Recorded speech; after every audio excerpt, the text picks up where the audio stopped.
Voici une vidéo qui va essayer de vous faire comprendre la démonstration à savoir refaire pour l'effet Doppler. Tout d'abord, un schéma. Faire un schéma permet de comprendre ce que vous allez faire et de le faire comprendre. Sur ce schéma, vous allez placer l'émetteur, le récepteur et toutes les distances utiles. Donc, dans le cas que j'ai choisi, l'émetteur, la voiture, va émettre des bips à intervalles de temps réguliers. L'émetteur est en mouvement et il se rapproche du récepteur qui, lui, est immobile. À t égale 0, c'est le schéma le premier plus haut, à t égale 0, en fait, l'émetteur émet le premier bip. L'émetteur est situé à une distance grand D du récepteur.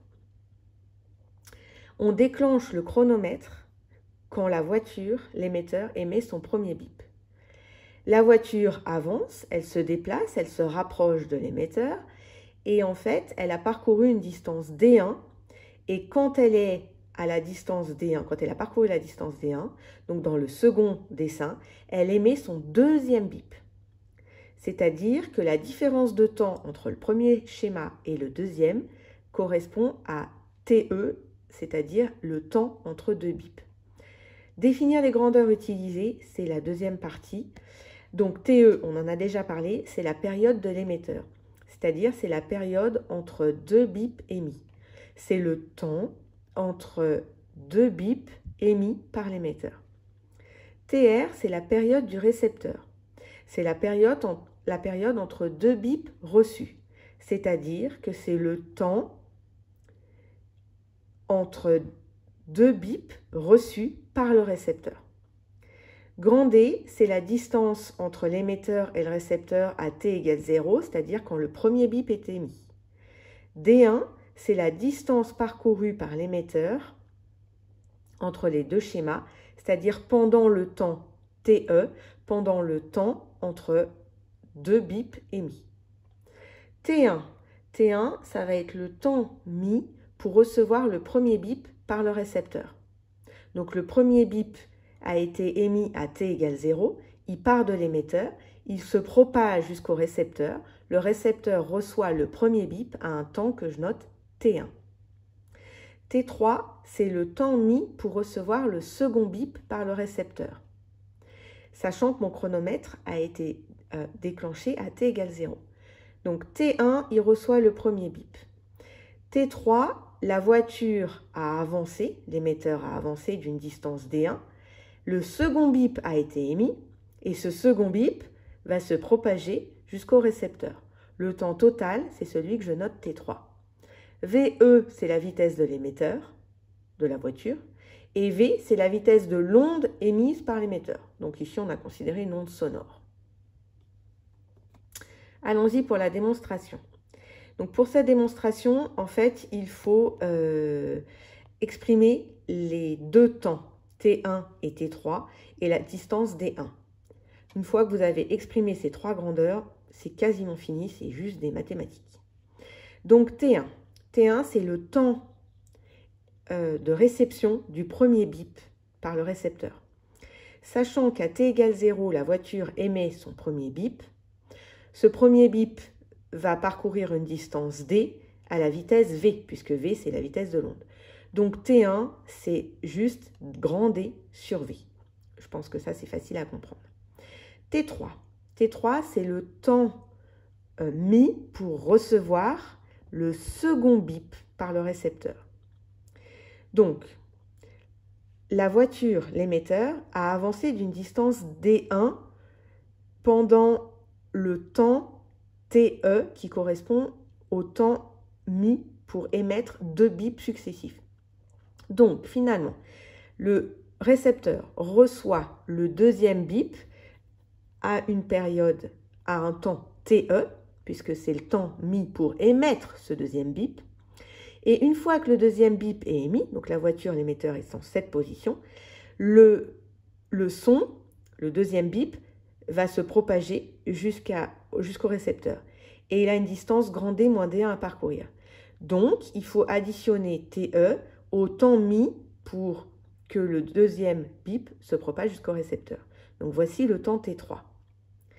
D1, c'est la distance parcourue par l'émetteur pendant la période TE, c'est-à-dire le temps mis pour émettre 2 bips successifs. Donc là, on utilise la formule V égale D sur T, c'est toujours la même. Cette fois-ci, c'est la distance, donc c'est V fois T. V, c'est la vitesse de l'émetteur. Et T, c'est la TE, c'est-à-dire c'est la période entre 2 bips. On exprime ensuite T3 moins T1. T3 moins T1, ce n'est rien d'autre que TR, puisque T3 représente le temps mis pour recevoir le second bip, et T1, c'est le temps mis pour recevoir le premier bip. Donc la différence entre les deux correspond au temps de réception entre 2 bips, TR. Donc je fais la soustraction de T3, donc ça c'est T3, l'expression de T3, moins T1. Je simplifie parce que là j'ai grand D sur V, et là j'ai moins grand D sur V. Donc je simplifie, du coup il me reste TE moins D1 sur V. Je remplace D1 par sa valeur, que j'ai exprimée juste au-dessus, donc VE fois T, fois TE. Je mets TE en facteur, puisqu'il est une fois ici et une fois ici. Donc je mets TE en facteur. Donc ça fait TE facteur de 1 moins VE sur V. Donc quand je factorise, je peux redévelopper pour vérifier que j'obtiens bien la bonne expression. Je mets au même dénominateur, c'est-à-dire que le 1 ici, je dis que c'est V sur V. Comme ça, j'ai le même dénominateur commun, et je peux regrouper mon numérateur, et j'obtiens V moins VE. Voilà l'expression de TR en fonction de TE. Souvent, il vous sera demandé l'expression de la fréquence. J'utilise la formule qui est à gauche, F égale 1 sur T, ou T égale 1 sur F, c'est la même chose. Dans cette formule, F, c'est la fréquence, et T, c'est la période. Donc, je tourne, je prends 1 sur de l'expression précédente. Donc 1 sur T, ça me fait bien F. Et je dois prendre 1 sur l'inverse de toute cette expression. Donc l'inverse de 1 sur T, ça me donne bien FE. Et l'inverse de cette fraction, eh ben, j'ai juste à la tourner. C'est-à-dire que le dénominateur devient le numérateur et le numérateur devient le dénominateur. Je fais l'inverse. Une fois que j'ai obtenu mon expression, je peux l'exploiter. Le dénominateur, je sais que V est forcément plus grand que VE. Parce que V, c'est la vitesse de l'onde. Et l'onde se propage beaucoup plus rapidement que la vitesse de l'émetteur, par exemple la voiture. Si on prend l'exemple de l'onde sonore 340 mètres par seconde, la vitesse de l'émetteur de la voiture ne peut pas atteindre cette vitesse. Donc V est toujours plus grand que VE. Du coup, l'opération V moins VE est plus petite que V, puisque j'enlève VE à la valeur de V. Donc, la fraction V sur V moins VE est plus grande que 1, puisqu'on a au numérateur V et on a au dénominateur quelque chose qui est plus petit que V.